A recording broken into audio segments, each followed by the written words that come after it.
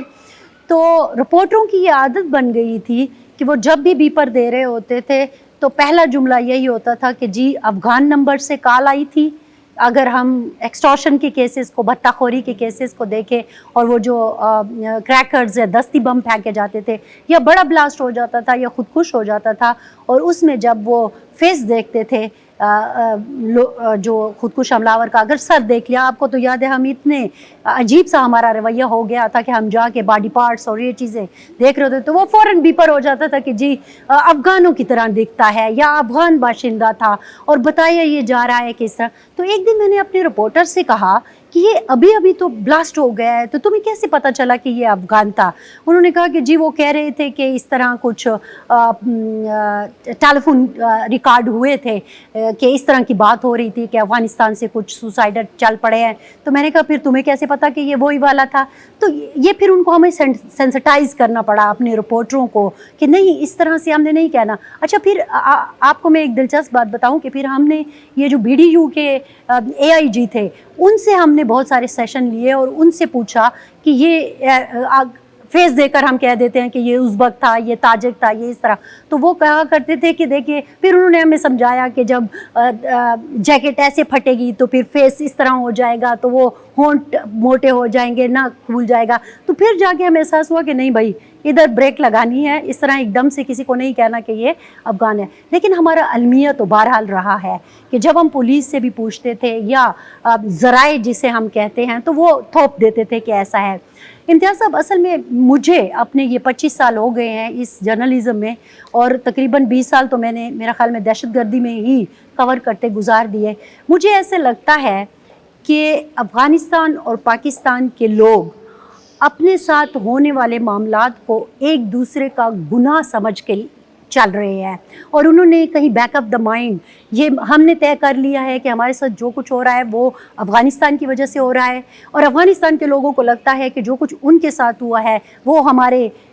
Policy سازوں کی وجہ سے ہوا ہے۔ تو 25 سال سے رہنے والے لوگ بھی اگر ان سے دل کی باتیں کی جائے، خصوصاً میں پختون پھر بھی ڈال جاتا ہے کسی نہ کسی طرح سے، لیکن وہ آپ سے یہی شکایت کرتے آئیں گے کہ کسی بیرونی ملک میں، یورپ یا امریکہ میں چلے جائیں تو 25 سال میں تو ان کو نیشنلٹی بھی مل جاتی ہے، اور آپ لوگ ہمیں ابھی تک نہیں قبول کر رہے۔ تو back up the mind in کے بھی یہی چیز ہوتی ہے، حالانکہ ہماری ساری تباہی کی وجہ بھی آپ ہی ہے۔ تو یہ جو جی ایک دوسرے کو بلیم گیم جو ہے وہ پرابلم ہے۔ اچھا عامر، یہ بتائیے گا کہ جو دونوں طرف سے الزامات کا سلسلہ جاری ہے، اور 15 اگست کے بعد یعنی جب طالبان دوبارہ اقتدار میں آئے ہیں،